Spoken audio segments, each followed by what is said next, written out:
I want to welcome you to this episode of Pickleball and Partnership that I am calling The Invisible Third. And it's quite interesting, really, because I was having a fascinating conversation with my eldest daughter actually last night. And I was talking to her about this episode title, and she's, "Why the Invisible Third?" And we chatted back and forth. And I thought, actually, this could also be called The Invisible Second, and knowing that the pickleball court is a microcosm of what is going on in your life, maybe your home life, your relationship with your husband or your partner.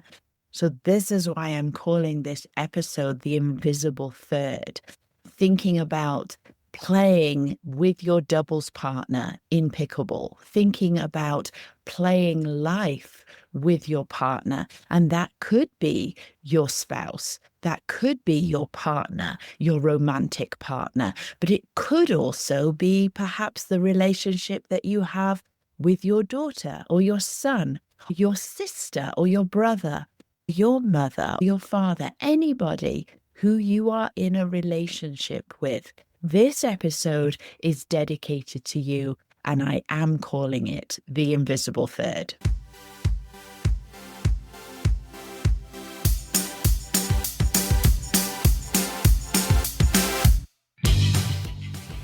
This is the Pickleball and Partnership podcast, the place to talk about building better connections with your partner, learning how to communicate with each other, and how to inject fun into your relationship, all through the game of pickleball. If that sounds like your cup of tea, pull up a chair, grab your paddle, and join me, your host, Charlotte Jukes, for Pickleball and Partnership.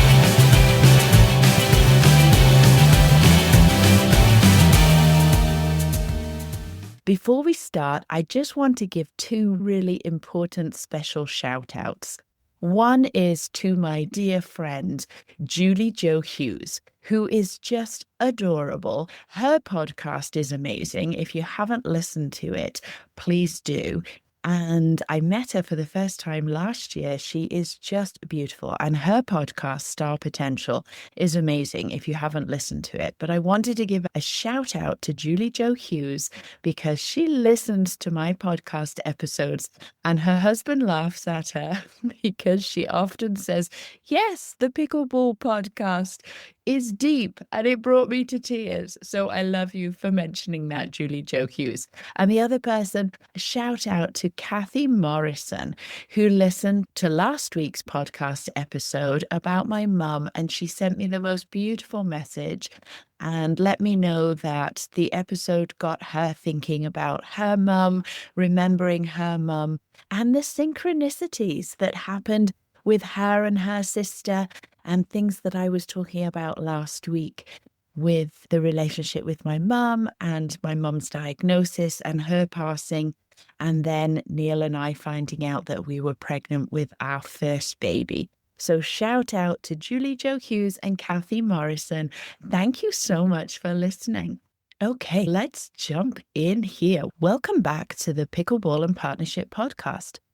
Today, I'm diving into something very subtle but powerful, and that is the invisible energy that shows up between you and your partner, or like I said, you and a significant other, you and a sibling, a parent, a child, you and your best friend, you and your boss.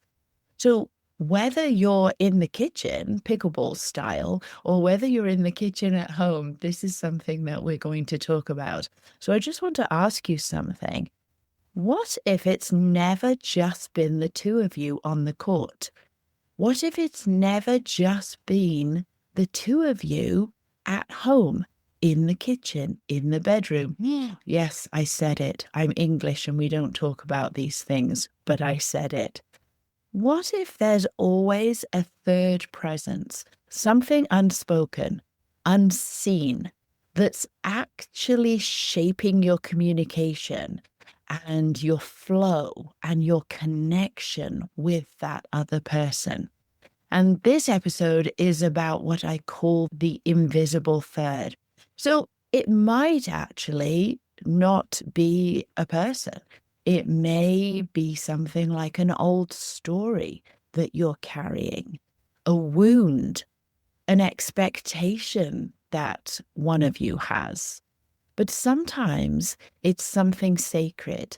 It's a sense of grace, an intuitive nudge, or the presence of a loved one, whether living or past. And so today I'm going to jump in and we're going to explore all of those. Have you ever snapped at your partner on the pickleball court?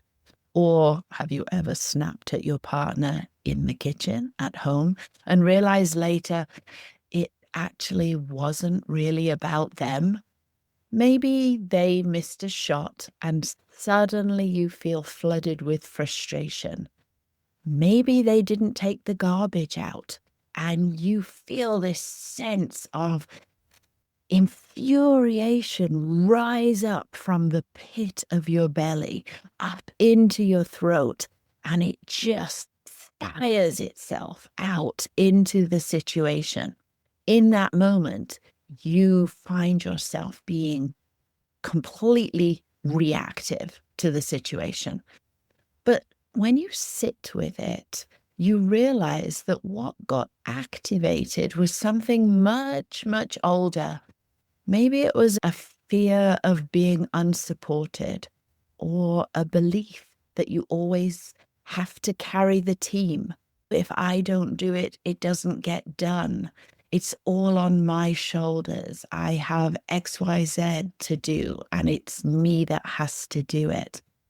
And that energy, that's your invisible third.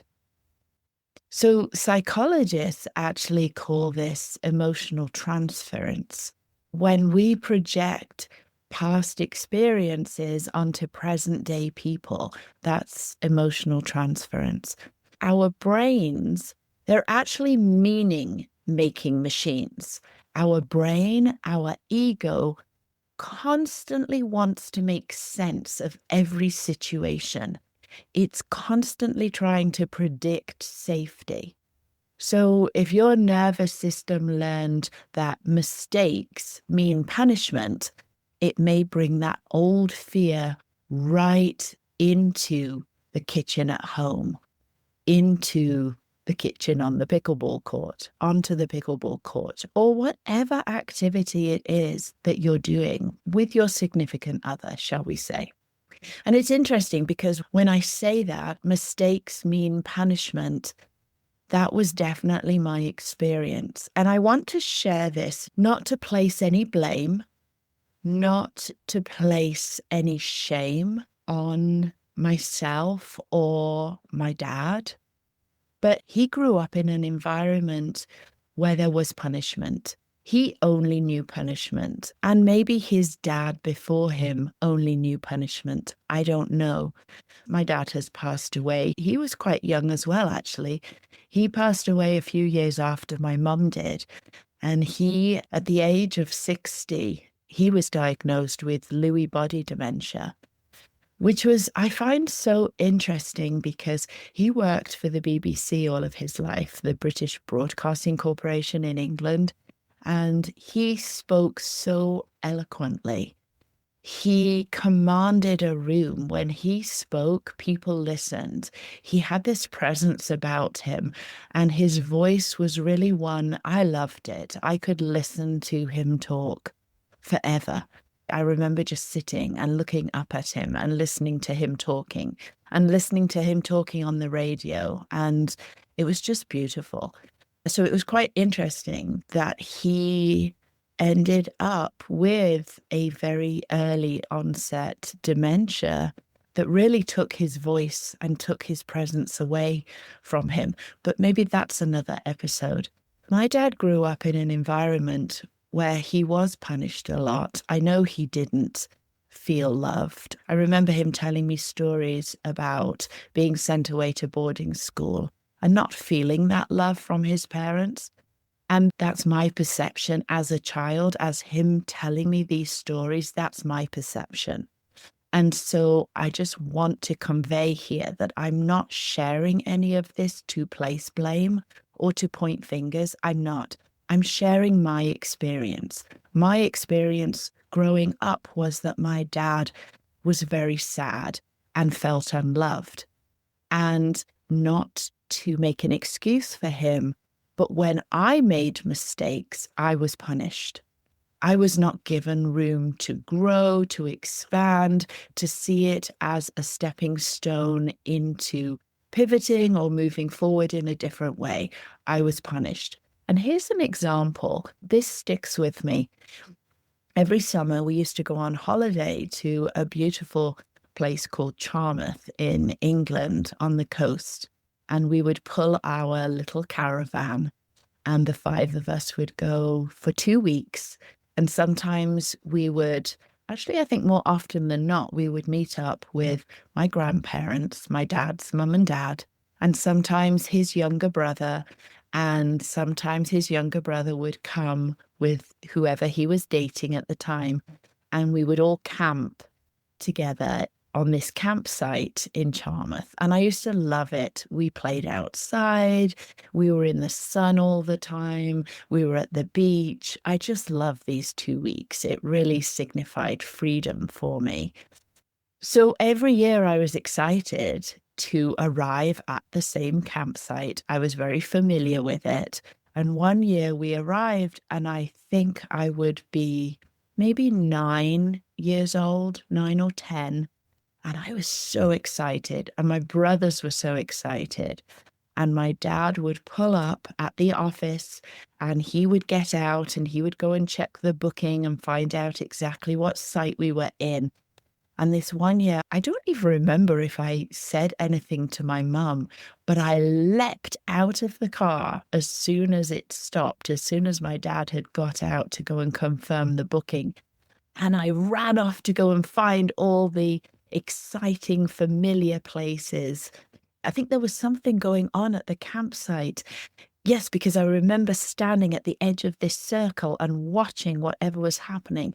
And I don't even remember what it was, because all I remember, suddenly my dad was there behind me, gripping my arm tightly and telling me how angry he was with me for running off.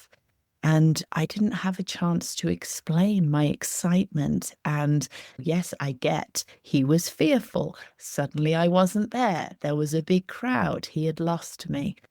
But it really didn't give me a sense of security and safety to be able to explore, to be able to sit and have a conversation and say, you know what, you need to tell somebody if you're going somewhere, or you need to just hang on and wait. And we could have all gone together to see what the excitement was.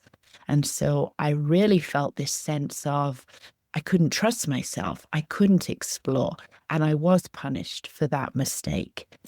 I guess going back down memory lane for myself and realizing that when I make a mistake, my whole body tenses. And I now bring into my consciousness, oh, this is not about the mistake that I made. This is not about what other people may be saying about the mistake or about me. This goes way back to that fear, that old fear I had about being punished, about doing the wrong thing. And so our nervous system learns this, and this is what shows up in our adult life. And our partner, our significant other in whatever relationship we're talking about, feels that also. Even if I don't say anything, Neil on the pickleball court, Neil at home in a situation in our relationship feels that fear from me. He doesn't know what it is at the time unless I share that with him and let him know what was coming up. But first, I need to be aware of that myself. I need to be aware of it. And then I need to accept that, oh, yes, hello, fear. I see you. I get why you're scared. I get why you're worried about making a mistake. So we're never really just in a relationship with the other person. We're also in a relationship with our history, and we're in a relationship with their history too. So think about a time, perhaps, when something minor turned into a major reaction. What was really between you and the other person? What energy was playing the game with you? What energy was showing up in the relationship with you? What energy was there when that other person didn't take the garbage out or didn't put their shoes away or whatever that was? Now let's shift gears a little bit, because the invisible third isn't always heavy. Sometimes it's holy. Have you ever played in flow where everything clicked and it felt like you weren't thinking, you were just moving? Or have you had a moment perhaps where you just knew, or maybe you just had a moment with someone else where you just knew what they needed without them saying a word? You knew they needed a hug, or that hand on their shoulder, or they needed you to put the kettle on and make a cup of tea. Actually, it was Carl Jung who called these experiences synchronicities. Oh, I love synchronicities. They're all around us, and the universe is so juicy, sending us these delicious synchronicities if we watch out for them. Those meaningful coincidences that defy logic. And Carl Jung believed that they're signs that we're connected to something beyond our conscious minds. Albert Einstein said, the most beautiful thing we can experience is the mysterious. It is the source of all true art and science. Doesn't that just evoke excitement within you? Honestly, I feel childlike again. Okay, I feel that excitement of arriving at the Charmouth campsite, our 2-week summer holiday. I feel that excitement again now. Because I've addressed the fear, I've become aware of and accepted the fear surrounding that, surrounding my reluctance to make mistakes. I can really drop back into my body and feel that excitement of something new, of something mysterious and magical. And Einstein also believed in what he called spooky action at a distance. So a quantum phenomenon where two particles can instantly affect each other, no matter how far apart they are. That's real science. Have you ever thought of somebody and then in the next moment you get a text from them, or they call you, or something comes into your awareness connected to that person, and you're like, wow, what the heck? I was just thinking about you. Of course you were. That's the two particles that instantly affect each other, even no matter the distance. I think about that with my mum. No matter the distance, no matter the space, the time, the physical level of I'm here on earth, she has passed into another realm, but we can still affect each other. And it mirrors what many of us feel in relationships, that something unseen that's connecting us. And I've had moments on the court where I feel like someone is with me, something is with me, an energy is there, perhaps a loved one who's passed, or I get a download. Have any of you ever had something where it just downloads and you're like, whoa, where did that come from? An intuitive hit that says, stay calm, trust, move now. On the court, in your love life, at work, wherever you may be. So this too, I think, is that invisible third. It's that deeper intelligence, the divine presence that unexplainable connection. And it's there, available to all of us. It's throughout the universe.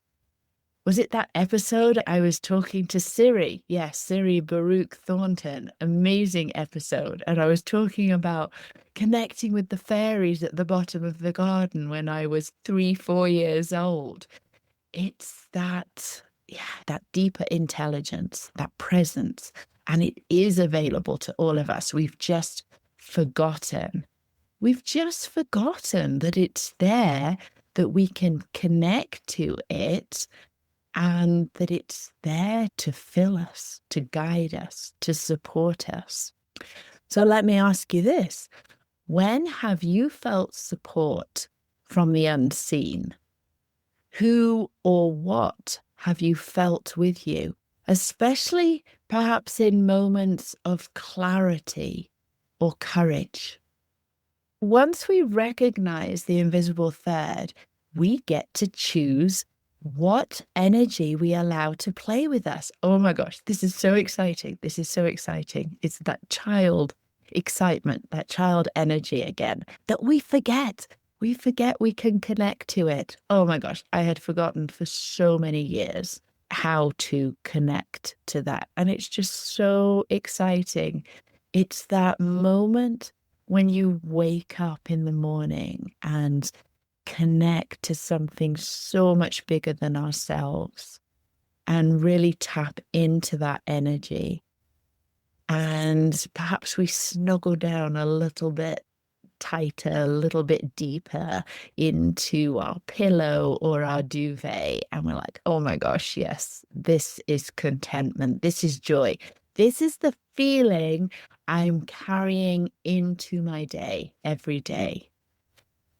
Hey, I have an idea. Let's just do a quick clearing together. Wherever you are, let's just take a pause. If you're driving, perhaps not a good idea.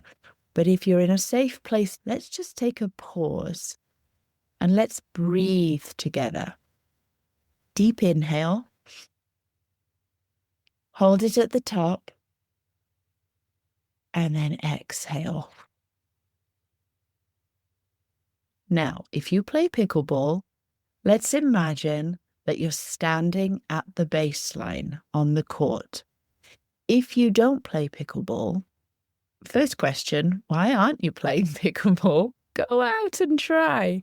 But if you haven't played pickleball yet, imagine you're on the tennis court or the basketball court or the volleyball court. Or you can just be standing in your own kitchen at home, wherever you want to be. But if you do play pickleball, let's imagine that you're standing at the baseline. Picture your partner across from you. Now feel into the space between you. Close your eyes. Feel into that space. Is there tension? Is there an expectation or a memory? And whatever comes up, trust it in that moment and acknowledge it. And breathe. Let's take another deep breath in. Hold it.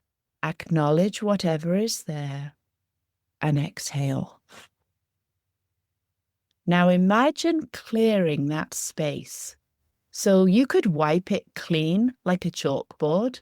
Grab a cloth, grab the eraser, or maybe you have a can of paint and you grab a brush and dip it in the paint and then just paint over whatever that energy is. Let's do that now and invite in something new. Invite in trust, curiosity, ease, joy. You get to choose the energy that you play with. So you might want to journal on this, or you might want to just reflect on this. What energy do I often bring into my partnership? And again, we're talking about any partnership. Partnership on the pickleball court, partnership at home, partnership at work, partnership in any area of your life, partnership with yourself, because that's the most important relationship, your partnership with yourself. What energy do I bring to myself? What energy do I bring to the day? What energy do I bring to every situation with every other person that I meet, whether I know them or whether they're a stranger? And what am I ready to release? Ooh, that's a big one. Take a moment to think about that. What am I ready to release? And then you can release that with a big, long exhale. And what do I want to feel between us next time we play pickleball, next time we play whatever sport, next time we connect? We're never just two people playing a game.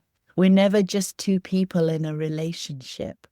We are energetic beings in motion. We're influenced by memory, by meaning, by mystery.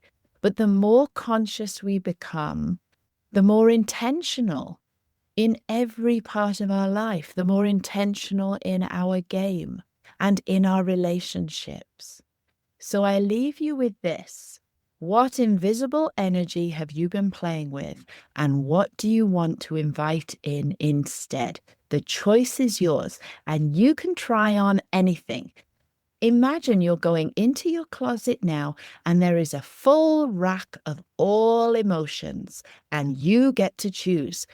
Pick an emotion. Pick a high vibrational emotion. Joy, love, authenticity.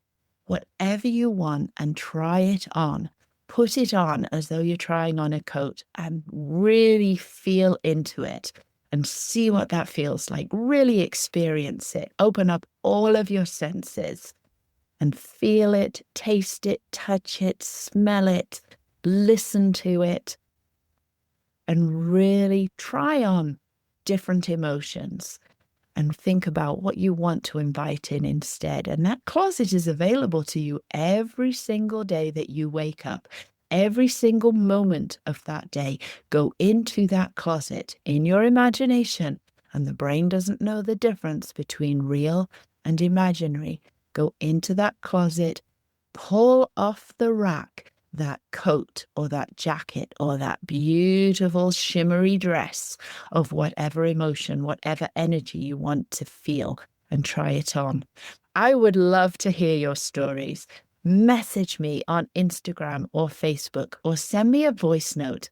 I want to know what your invisible third has been and what you're ready to call in. So until next time, keep playing and keep living life with presence. Thanks so much for listening today. I hope you enjoyed that conversation as much as I did. Anything mentioned, including links, notes, and a full episode list, will be over on our website at pickleballandpartnership.buzzsprout.com.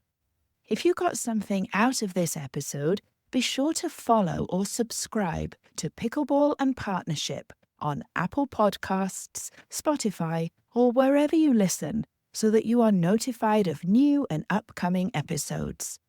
And if you're finding value in this podcast, a cost-free way to support us is to leave a 5-star review. It truly means the world to us. This will help more people access these real conversations. And if you haven't connected with myself or Neil personally, we would love to meet you and say hi over on our Facebook page. Thanks again for listening. Please tune in next week for another exciting episode of Pickleball and Partnership. Remember, we're all learning, growing, and showing up in our own ways, and that's what matters most.